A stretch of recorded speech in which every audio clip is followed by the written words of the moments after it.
Years ago, it's popping. It seems like a lot of people forgot that a trial took place.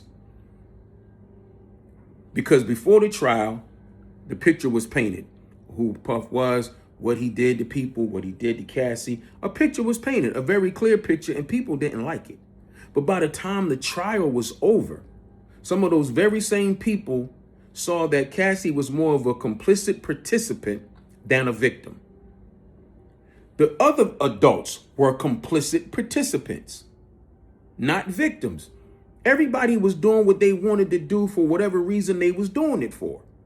It was proven in court, which is why the man beat the most serious charges. But Cassie gets to write another letter saying how afraid she is. People are still saying, oh, he did this to her and he did that to her. We're dealing with what the man was convicted of. Her paying prostitutes and him sitting there watching, doing whatever it is he do while he watch. That's what he's convicted of.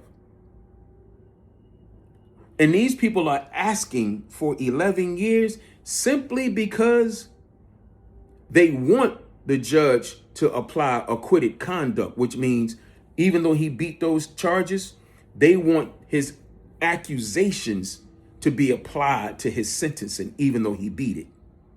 But the judge hasn't done that. So because the judge didn't do it, they're asking for all of this time, hoping that the judge says, okay, his lawyers want this.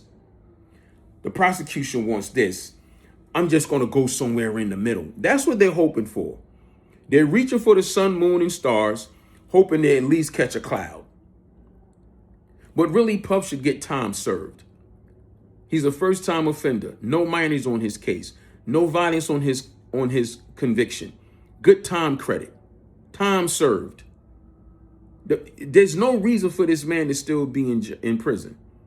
Now, if the judge decides he wants to give him, an extra smack on the wrist, okay, cool. But 11 years, that man get 11 years, is going to a higher court.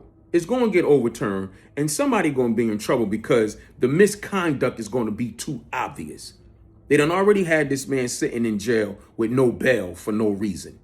There was no reason for this man not to get bail, but they did it because they could. But now you've entered into the realms of having to deal with guidelines and play more so by more rules. And if those rules start getting played with and broken, somebody gonna have to answer for it. Hate him or love him. He got convicted of what he got convicted of, and that's what he should be sentenced by.